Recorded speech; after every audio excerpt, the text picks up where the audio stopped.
Karibu tena katika sehemu ya 5 ya simulizi hii ya David. Usiku ule sikuweza kulala hata dakika moja. Kila nilipofumba macho, maneno ya baba yangu yalikuwa yananirudia kichwani. Mwanangu, tulikupeleka kwa mjomba wako ili kuokoa maisha yako. Kisha nikakumbuka ile simu. Nenda kwenye soko la zamani, tafuta kibanda kinachouza viatu vya ngozi, muulize mwenye duka kama bado anamkumbuka Salum. Na mwisho lile gari lililosimama mbali na nyumba yangu. Mtu fulani alikuwa ananifuatilia. Mtu fulani alikuwa anajua nilichokuwa nikifanya. Na mtu huyo hakutaka nijue ukweli. Mapema sana asubuhi, kabla hata jua halijachomoza vizuri, nilitoka nje ya nyumba. Hewa ilikuwa ya baridi. Ndege walikuwa wanaanza kuimba. Kwa mara ya kwanza tangu nirudi kijijini, nilianza kuhisi kwamba nilikuwa nikiingia kwenye jambo kubwa kuliko nilivyodhani. Nilitembea kuelekea sokoni. Njia ilikuwa ndefu kiasi.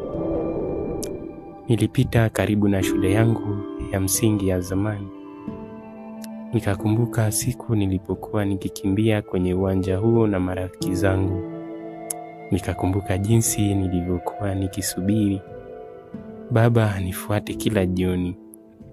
Lakini kumbukumbu hizo zilinifanya nihisi maumivu zaidi, kwa sababu sasa nilikuwa nikirudi mahali hapo si kama mtoto tena, bali kama mtu anayefukua siri ya kifo cha wazazi wake. Baada ya dakika kadhaa, nilifika kwenye soko la zamani. Soko hilo lilikuwa dogo kuliko nilivyolikumbuka. Baadhi ya vibanda vilikuwa vimefungwa, vingine vilionekana vimechakaa. Nilianza kutafuta kibanda cha viatu vya ngozi kama nilivyoambiwa. Mwishowe nilikiona. Kilikuwa pembeni kabisa mwa soko. Kulikuwa na mzee mmoja ameketi kwenye kiti cha mbao akitengeneza kiatu kwa kutumia sindano kubwa. Nilimsogelea. Aliniangalia kwa sekunde chache, kisha akaendelea na kazi yake. Shikamoo mzee. Marahaba. Naulizia, je, bado unamkumbuka mtu anayeitwa Salum? Mikono yake ilisimama ghafla. Sindano aliyokuwa ameshika ikaanguka chini. Polepole alinigeukia. Umesema nani? Salum. Alinitazama kwa muda mrefu. Ni nani amekutuma? Mtu alinipigia simu jana usiku. Jina lako ni nani? David. Macho ya yule mzee yakatanuka. Akasimama. David, mtoto wa Danieli? Nilishtuka. Ndiyo. Hakusema neno. Kisha akaangalia kila pande. Akanivuta karibu. Usisimame hapa. Fuata nyuma ya kibanda. Nilimfuata. Tulipofika nyuma ya kibanda, alihakikisha hakuna mtu, ndipo akaniuliza. Umefika lini kijijini? Jana. Na tayari umepata daftari la baba yako, sivyo? Mapigo ya moyo yakaniongezeka. Unajuaje? Hakujibu. Badala yake alisema, nina maswali mengi, lakini kwanza niambie. Je, kuna mtu amekuona ukiwa na lile daftari? Nikakumbuka bahasha ya onyo. Nikakumbuka mtu aliyekuwa nje ya dirisha. Nikatikisa kichwa. Sina uhakika. Yule mzee akavuta pumzi ndefu. Basi, muda umefika. Muda wa nini? Wa kukuambia ukweli ambao baba yako aliniumba ni ufichue. Nilihisi miguu yangu kuwa mizito. Hatimaye nilikuwa karibu kupata majibu. Unamfahamu baba yangu? Mzee alitabasamu kwa huzuni. Danieli alikuwa rafiki yangu wa karibu sana. Basi niambie, ni nani aliyemuua? Mzee alitikisa kichwa. Bado hatujafika huko. Unamaanisha nini? David, kabla ya kifo cha wazazi wako, baba yako alikuwa akiogopa sana. Kwa sababu gani? Kwa sababu aligundua kitu ambacho hakupaswa kukigundua. Moyo wangu ukaenda mbio. Kitu gani? Mzee alinyamaza, kisha akasema kwa sauti ya chini.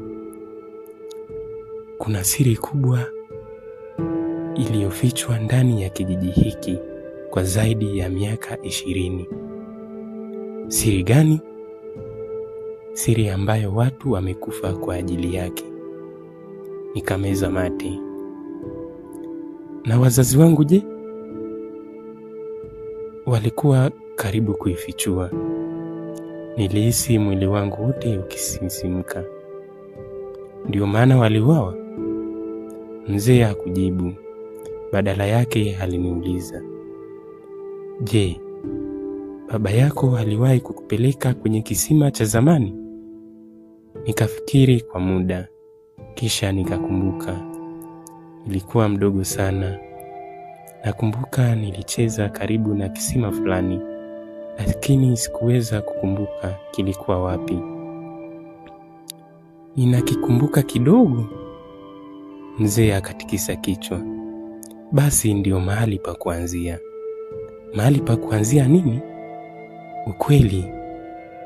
Kabla sijauliza lingine, tulimsikia mtu akikohoa mbele ya kibanda. Mzee akachungulia. Uso wake ukabadilika ghafla. Haiwezekani. Nini? Amefika. Nani kafika? Mzee hakujibu. Badala yake alinivuta mkono, akaniambia, sikiliza kwa makini. Ukiondoka hapa, usirudi nyumbani moja kwa moja. Nilimuuliza, kwa nini? Kwa sababu kuna mtu anataka ujue siri, na kuna mtu mwingine anataka usijue milele. Lakini ukiona mambo yanakuwa mabaya, tafuta kisima cha zamani. Nilimuulizia, na wewe je? Hakunijibu.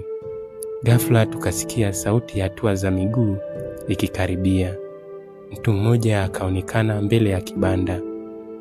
Alikuwa mwanaume mrefu amevaa miwani myeusi. Alinitazama moja kwa moja, kisha akamtazama yule mzee.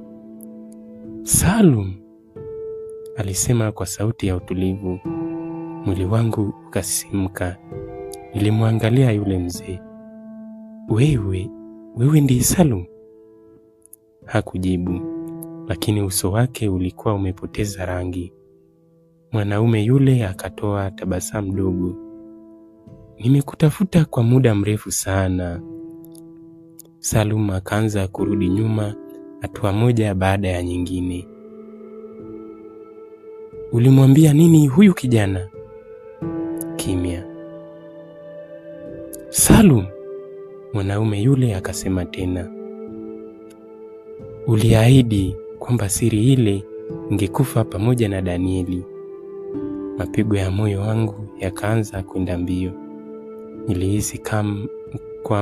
Nilihisi kwamba nilikuwa nikisimama katikati ya jambo ambalo sikuelewa. Mwanaume yule akanigeukia.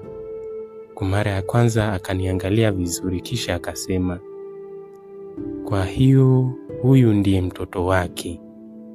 Sikujua kwa nini, lakini namna alivyosema maneno yale yanifanya nihisi baridi mwilini. Kisha akatoa simu yake mfukoni, akaangalia skrini, akarudisha simu mfukoni. Halafu akasema maneno ambayo sikutegemea kuyasikia. David, umekosea kurudi kijijini. Nikahisi damu ikiganda mwilini. Umenijuaje? Alitabasamu, tabasamu ambalo sikulipenda hata kidogo. Ninakujua tangu ulipokuwa mtoto. Nikabaki nimemkodolea macho, kisha akaongeza,